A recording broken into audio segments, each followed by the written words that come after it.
ગરડા પરિવારનો પ્રથમ સ્નેહ મિલન સમારોહની અંદર ઉપસ્થિત મંચસ્થ વ્હાઇટ મિલિટરી ફોજ માતાઓ અને આટલી મોટી વિશાળ સંખ્યાની અંદર આ હોલની અંદર ખૂબ આવવાનું થયું છે અને તેમ છતાંય એક ખૂણો બાકી નથી. અતઃથી ઇતિ સુધી આપની ઉપસ્થિતિ છે ત્યારે આપ સૌના હૃદયમાં બિરાજમાન ભગવાન શ્રી રામ અને મા ભગવતીને મારા સત સત વંદન. સૌથી પહેલાં આપણે વાતની શરૂઆત કરીએ ને તો હું એક નાનકડી એવી એક્સરસાઇઝથી તમને શરૂઆત કરાવું. કોના બંને હાથ ઊંચા થાય? બધાના થાય છે ને? બંને હાથ બધા ઊંચા કરો. મંચસ્થ મહેમાનો નીચે બધા જ થઈ ગયા. હવે હું તમને કહું ને એવી રીતે બંને હાથ કરે. હવે એ બંને હાથ પાછળની સાઈડ જવા દો. આ પંજો છે ને એને પાછળ જવા દો. ગયો? બધા જ નો. હા, પછી તમારી પીઠ પર જવા દો અને 3 વખત થપથપાવો. 1 2 અને 3. અરે વાહ, થેન્ક યુ સો મચ. આ એટલા માટે, આ ભાવ મારો હતો, હાથ તમારા હતા. આ એટલા માટે કે આજે ખૂબ બહાર વરસાદનું વાતાવરણ છે, આપણે ક્યાં દૂર દૂરથી રહીએ છીએ, તેમ છતાંય જે પ્રથમ આપણે સ્નેહ મિલનમાં મળવા જઈ રહ્યા છીએ અને ઘણાને બ્લેક ગોગલ્સ લગાવવા પડ્યા છે અને તેમ છતાંય અહીંયા ઉપસ્થિત રહ્યા છો ને એટલા માટે તમારી ઉપસ્થિતિ માટે તમારી એક શાબાશી છે.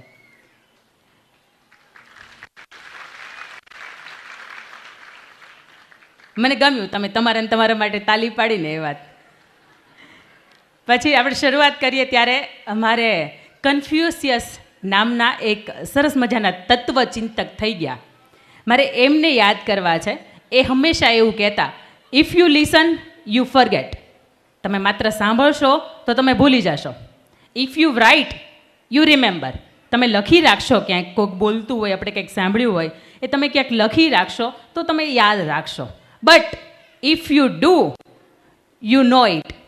પણ તમે એને સમજશો, તમે એને સાંભળવાની કોશિશ કરશો અને તમારા જીવનની અંદર ઉતારશો, તમે એનું અનુકરણ કરશો તો ચોક્કસ તમારામાં પરિવર્તન આવશે ને આવશે. પરિવર્તન છે એ આપણા સંસારનો નિયમ છે ને. પહેલાંના સમયમાં બળદગાડા હતા, હવે આપણે 4 વ્હીલો આવી ગઈ. પહેલાંના સમયમાં આપણે નદીએ પાણી ભરવું હોય તો આપણે નદીએ બેડું લઈને જવું પડતું. આજે આપણે નળ ખોલીએ ત્યાં આવી ગયું. પહેલાંના સમયમાં ગવર્મેન્ટ શાળાની અંદર જ આપણે ભણ્યા છીએ. આજે આધુનિક એવી હાઈ પ્રોફાઇલ હાઈ ટેકનોલોજીવાળી સ્કૂલો આવી ગઈ. પહેલાંના સમયમાં ચલો આપણે પહેરવેશમાંય બદલાવ કર્યો, આ પરિવર્તન આપણા બધામાં આવ્યું. પણ આપણા ઘરનો ગોળો હોય ને એને આપણે 1 વર્ષે 1.5 વર્ષે બદલી નાખતા હોઈએ ને. આપણે જે મોબાઈલ વાપરીએ છીએ એને ખબર છે કે 6-8 મહિને 1 વર્ષ દિવસે મોબાઈલની અંદર સોફ્ટવેર અપડેટની જરૂર આવે ત્યારે એને અપડેટ કરીએ છીએ. પણ આ બધામાં પરિવર્તન આવ્યું, પણ આપણા અંદર બહારથી આવ્યું. આ પરિવર્તન આપણી અંદરથી હજી નથી આવ્યું. આવ્યું છે? તમે મને વરાછામાં મૂકો તોય ભલે ને વેસુમાં મૂકો તોય ભલે, આપણે હતા એ નહીં. આપણે અમરેલીમાં હોય તોય ભલે ને અમેરિકામાં હોય તોય ભલે, આપણે હતા એ ના એ. આપણામાં પરિવર્તન આવે, આપણા વિચારમાં પરિવર્તન આવે, આપણા વ્યવહારમાં પરિવર્તન આવે, આપણી વાણીમાં પરિવર્તન આવે અને કોઈને જોઈને આપણને દયા ભાવ ઉપજાવે. માત્ર એવા એક ઉદ્દેશથી આ પરિવારનું એક સરસ મજાનું સ્નેહ મિલન તમારી વચ્ચે આ આયોજક સમિતિએ મૂક્યું છે. ત્યારે આ મંચ ઉપરથી 3 વ્યક્તિને વંદન કરવા છે મારે. સૌથી પહેલાં વંદન કે મંચ ઉપર બિરાજમાન દરેક વડીલો કે જેના સંસ્કાર થકી આજે આપણે ઉજળા છીએ.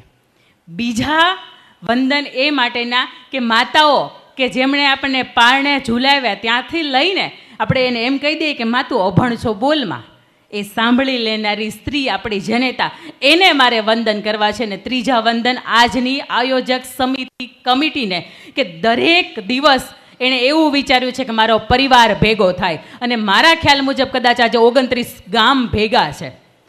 મેં આ વર્ષની અંદર લગભગ 18 સ્નેહ મિલન કર્યા. આમાંથી આ એક પહેલું મારા માટે સ્નેહ મિલન છે કે આટલા મોટા અલગ અલગ ગામમાંથી તમે અહીંયા ઉપસ્થિત થયા છો અને તેમ છતાંય આટલી બધી નીરવ શાંતિની અંદર તમે સરસ મજાના બેઠા છો ને સાંભળો છો. એક વખત એ માટે તાલી પાડો કે આયોજક સમિતિ રાત દિવસ સૂતી નથી. અને એમાં ગઈકાલની રાત હતી ને એની અંદર તો આખું રિહર્સલ આવ્યું હશે. આમ બેસાડશું, આમ કરશું, કોઈની અગવડતા થશે, કોઈની સગવડતા થશે. અને આજના દિવસે કદાચ અહીંયા મંચ ઉપરથી કે તમારા નામની અંદર ક્યાંક અગવડતા રહી ગઈ હોય, તમારી સગવડતા ન સચવાણી હોય, તો આ કોનો પરિવાર છે? આપણો ને. હા, આપણું હોય ને ત્યાં માન અપમાનની ચિંતા ન હોય. આજે મારે મુખ્ય વિષય એવો કંઈક છે કે વિષ્ણુ પુરાણ કોણે સાંભળ્યું છે? કથા છે, પણ કથાની સાથે આજની કહાનીઓ છે મારી પાસે. વિષ્ણુ પુરાણ કોણે સાંભળ્યું છે? કોઈએ નહીં.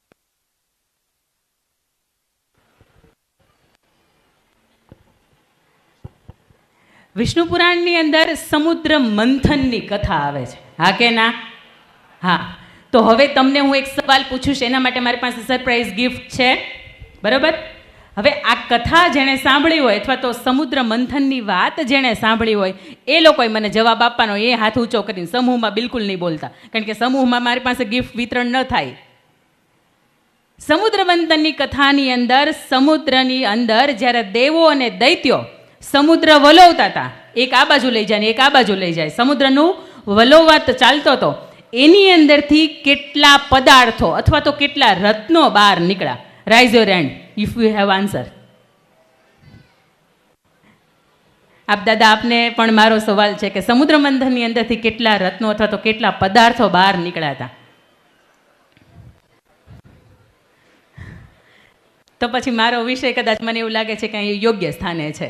તો એના માટે મારી પાસે જે પુસ્તકની ગિફ્ટ છે એ રહેશે મારી પાસે.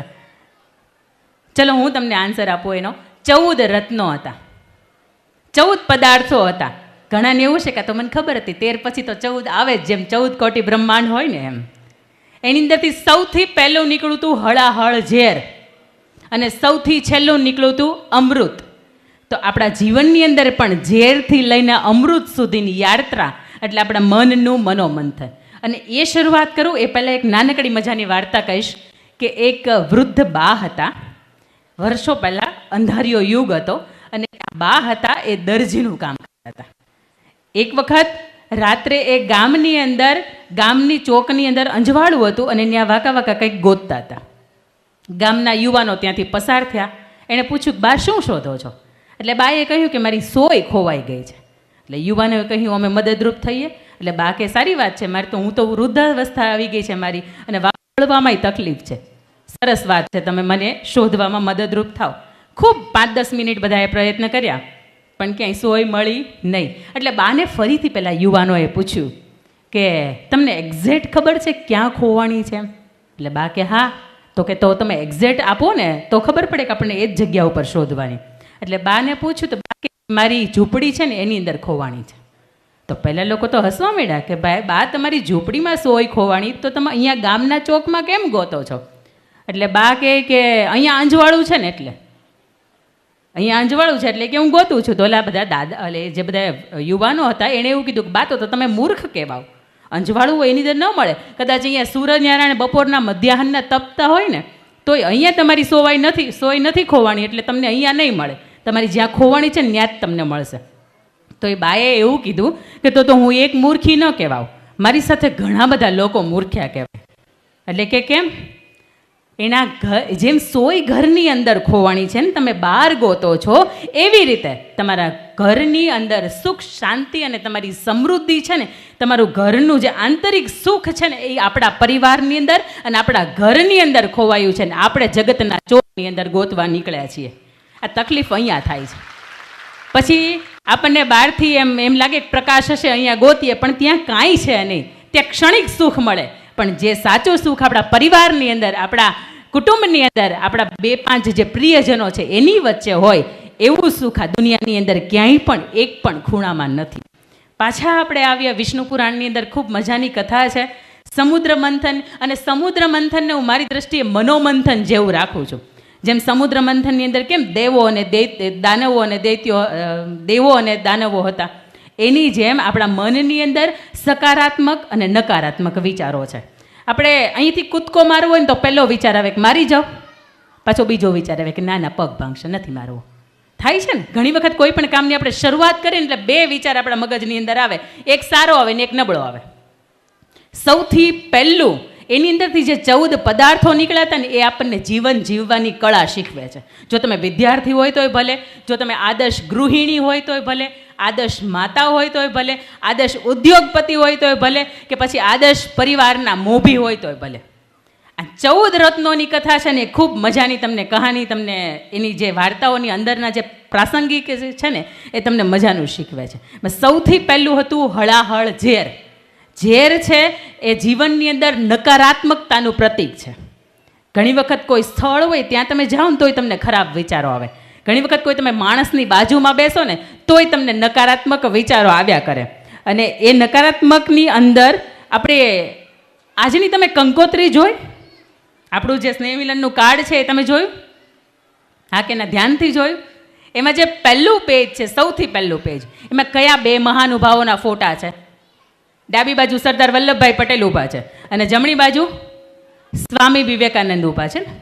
સ્વામી વિવેકાનંદ એવું કહે છે કે તમે કોઈ પણ કાર્યની શરૂઆત કરશો ને એટલે હંમેશા આ દુનિયા તમારો વિરોધ કરશે, તમારી ઉપર હસવાનું ચાલુ કરશે, અને જો તમે એમાં સફળ ગયા તો શું કરશે? તમારી માટે ફટાકડા ફોડશે. તમે કોઈ પણ કાર્યની શરૂઆત કરો ત્યાંથી તમે પરિણામ આવે ને ત્યાં સુધીમાં આ સમાજ છે તમારી ઉપર હસશે અને છેલ્લે તમને કોંગ્રેચ્યુલેશન્સ કહેવાય આવશે. તમે શફીન હસન ઓળખો છો? સૌથી યંગેસ્ટ અને સૌથી નાની ઉંમરનો 21 વર્ષની ઉંમરે યુપીએસસી એક્ઝામ પાસ કરીને આપણા ભારતની અંદર, એ ભાવનગરનો, આપણા ગુજરાતની અંદર એ આઈપીએસ અધિકારી બન્યો છે. એ વ્યક્તિએ એવું કીધું હતું કે જ્યારે હું 17-18 વર્ષનો હતો અને ત્યારે હું યુપીએસસીની તૈયારી કરતો હતો ત્યારે આખા ગામે મને એવું કીધું હતું કે તું મધ્યમ પરિવારમાંથી આવે છે એટલે તારે ભણવું જોઈએ, કોઈ નોકરી કરવી જોઈએ અને પરિવારને મદદરૂપ થવું જોઈએ. તારા યુપીએસસીના ધંધા ન કરાય ને એની અંદરથી કોઈ પાસ થતું નથી. અને આવા આવા વ્યક્તિઓ હતા. એ વ્યક્તિને અંદરથી સેલ્ફ મોટિવેશન મળ્યું કે આ લોકોએ મને એમ કીધું છે ને કે કોઈ પાસ નથી થતું એટલે મારે પાસ કરીને જ બતાવવું છે. અને એ વ્યક્તિ યુપીએસસીની અંદર આપણા ભાવનગરનું નાનું એવું એ ગામ અને ખેડૂતનો દીકરો શફીન હસન પાસ કરે છે અને એ લોકો તેના ઘરે જઈને સૌથી પહેલાં ફટાકડા ફોડે છે. નકારાત્મક આપણને કોઈ એમ કહે ને કે તું આ નહીં કરી શકે, you can't do it, then you do it. કોઈક એમ કહે કે નહીં થાય એટલે ત્યારે કરી બતાવીને મજાવાની મજા જે છે ને એ અલગ મજા છે. તું આવશે પણ આપણે એને ધકેલીને આગળ વધવાનું છે. એના પછી જે બીજો પદાર્થ નીકળ્યો હતો એનું નામ છે કામધેનુ ગાય. ગાય શું આપે? દૂધ આપે. એની મુખ્ય પ્રોડક્ટ છે દૂધ. અને દૂધ આપણે એવું કહીએ છીએ કે સૌથી શ્રેષ્ઠ કહેવાય. અને ગાયનું દૂધ હોય ને એ સૌથી ગુણવત્તામાં પણ સારું કહેવાય. અને ગાયનું દૂધ છે એ વિચારોની શુદ્ધતાની સાથે મેચ થાય છે. ગાયના દૂધમાં જે શુદ્ધતા છે ને એવું તમને આ કથા એવું શીખવે છે, આ પરિબળ એવું શીખવે છે કે આપણા વિચારો છે ને એની અંદર પણ શુદ્ધતા હોવી જોઈએ. કેટલા લોકો એવા છે કે જેના ઘરની અંદર પાણી આવે છે અથવા તો ગોળામાં તમે પાણી ભરો છો તો એ કોઈને કોઈ રીતે ગળાઈને આવે છે. કેટલા લોકોના ઘર એવા છે કે ક્યાંક ને ક્યાંક તમે પાણી ઉકાળો છો, ફિલ્ટર કરો છો, ગાળો છો, અથવા તો કેન વોટર હવે તો આવી ગયું છે આપણું, એનાથી અદ્યતન ટેકનોલોજીનું ફિલ્ટર. કેટલા લોકોને ત્યાં પાણી ગળાય છે? Riser hand. ગળાતું જ હોય આમાં, પણ ઘણા નક્કી કરીને આવે બહારથી આપણે હાથ બૂચો નથી જ કરવો તો પછી ન ગળાયો. હવે તમે પાણી એટલા માટે ગાળીને પીવો છો કે એ દૂષિત પાણીથી આપણું શરીર છે એ દૂષિત ન થાય, એ રોગિષ્ટ ન થાય એટલા માટે. પણ કોઈ પણ વિચાર જ્યારે મગજની અંદર આવે ત્યારે આપણે એવું વિચારીએ છીએ કે ખરાબ વિચાર મગજની અંદર આવશે તો આપણું મન પણ ખરાબ થશે. આવો વિચાર આવે છે આપણને? વિચારોની હંમેશા શુદ્ધતા હોવી જોઈએ. એના માટે એક નાનકડી એક મારે વાત તમને કરવી છે કે મનને તમે જેવું આપો ને એવું થાય. ફોર્ચ્યુન 500 એક મેગેઝિન છે કે એની અંદર અનલિમિટેડ પાવર નામનું એક પુસ્તક છે. અને એ પુસ્તકની અંદર એક મજાનો પ્રસંગ લખ્યો છે. પ્રસંગ કંઈક એવો છે કે એક અમેરિકાની અંદર એક કેદી હતો અને એની ઉપર એક સંશોધન કરવાનું હતું. એટલા માટે એ વ્યક્તિને મૃત્યુદંડ આપ્યો હતો અને એ વ્યક્તિને ઇલેક્ટ્રિક કરંટથી મારવાનો હતો. અને છેલ્લે એ વ્યક્તિને એવું કીધું કે અમે તને ઇલેક્ટ્રિક કરંટથી નહીં પણ સાપનું તને ઝેર કવડાવવાના છીએ અને ઝેરથી તારું મૃત્યુ થવાનું છે. એટલે પેલા વ્યક્તિને 7-8 દિવસની વાર હતી. રોજ એને કહેવામાં આવે કે તારું મૃત્યુ ઝેરથી થવાનું છે, તને સાપ કરડાવવામાં આવશે. એટલે એ વ્યક્તિ અંદરથી સતત ડર્યા કરે. એના મનની અંદર એક જ વિચાર જાય કે મારું મૃત્યુ આ લોકો એક પણ રીતે નહીં આપે અને મને સાપ કરડાવીને મારું મૃત્યુ આપશે. 1-2 દિવસ, 3-4 દિવસ, 5 દિવસ, એમ 6 દિવસ વીત્યા અને 7મા દિવસની સવાર પડી એટલે ભાઈને બેસાડ્યો પટાંગણમાં.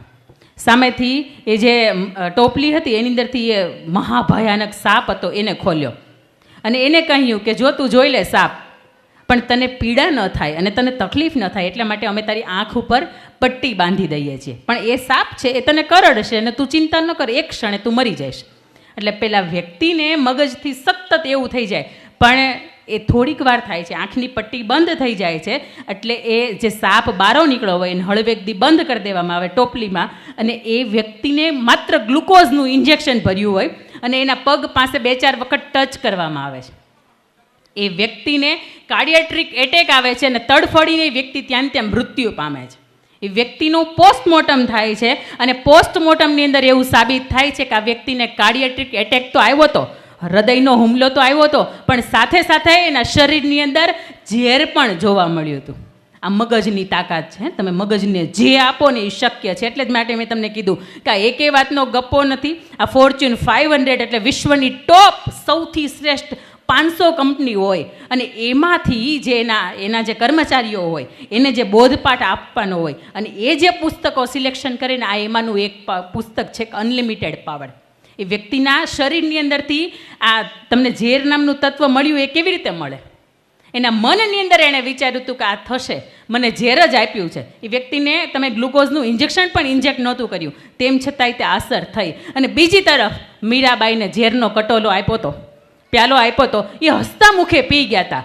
પ્રભુનો પ્રસાદ માનીને એને એવું નહોતું કીધું કે હું જે પીવું છું એ ઝેર છે, એટલા માટે તમારી મારી સમક્ષ ઉદાહરણ છે કે વ્યક્તિને કંઈ નહોતું થયું. એ આપણી જેમ સામાન્ય માણસ જ હતા.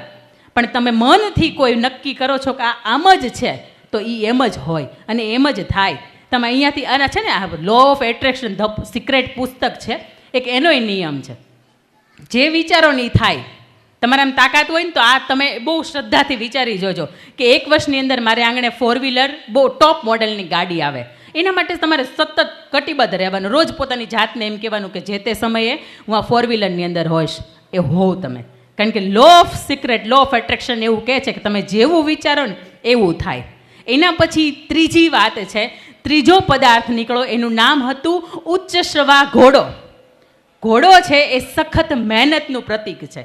તમે કોઈ પણ બીજા પશુ પક્ષીઓ જોયા હશે તો એ બેઠા હશે ને, આરામ કરતા હશે, પણ ઘોડાને ક્યારેય તમે બેઠેલો જોયો? આપણી ઓફિસની અંદર, ઘરની અંદર આપણે 7 ઘોડા દોડતા હોય એવો ફોટો કેમ લગાવીએ છીએ?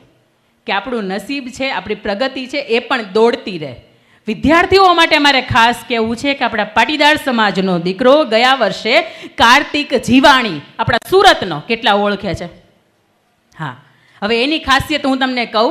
એ વ્યક્તિએ, હું ઘોડા જેવી પરિશ્રમની વાત કરું છું ખાસ વિદ્યાર્થીઓ માટે, કે પરિશ્રમ કેવો હોય. કાર્તિક જીવાણી આપણા પાટીદાર સમાજનો દીકરો યુપીએસસીનો જ્યારથી શરૂઆત થઈ, એટલે આપણે આઈપીએસ ને આઈએએસ ને જે બનાવે ને એ સંસ્થાનું નામ છે, પરીક્ષાનું નામ છે યુપીએસસી. એની જ્યારથી શરૂઆત થઈ ત્યારથી આજ સુધીમાં ટોપ 10ની અંદર એક પણ ગુજરાતી વ્યક્તિ આવ્યો નહોતો. આ વ્યક્તિએ 17 થી 18 કલાકની મહેનત કરી અને આખા ભારતની અંદર 8મા ક્રમે આવ્યો આપણો પાટીદાર સમાજનો દીકરો, અને આઈએએસ કેડર એને પ્રાપ્ત થઈ. આ ક્યારે થાય? ઊંઘની અંદર પણ સતત તમારે ઘોડાની જેમ દોડવું પડે. અને બીજું મારે તામિલનાડુની ખાસ દીકરીઓ માટે વાત કરવી છે. આજના સમયમાં આપણે દીકરીઓને છે ને રીલ્સ જોવાનું ચાલુ થઈ ગયું છે. લિપસ્ટિક લગાવવાનું, હાઈ હીલની સેન્ડલ પહેરવાનું, પાછી નવું જે પણ આવ્યું હોય એમાં આપણે મોટા વરાછામાં બધું દેખાય જ આવે. આમને ખાલી રોડ ઉપરથી નીકળ્યા હોય ને તોય દેખાય કે આ નવું કંઈક આવ્યું છે. તામિલનાડુની એક દીકરીની વાત કરવી છે. એનું નામ હતું નાગરત્ના. એના મમ્મી ભીખ માગવાનું કામ કરે. કારણ કે એક વખત બરાબર સાંભળજો, એના મમ્મી ભીખ માગવાનું કામ કરે મંદિરની બહાર બેસીને. એના પપ્પા દારૂડિયા.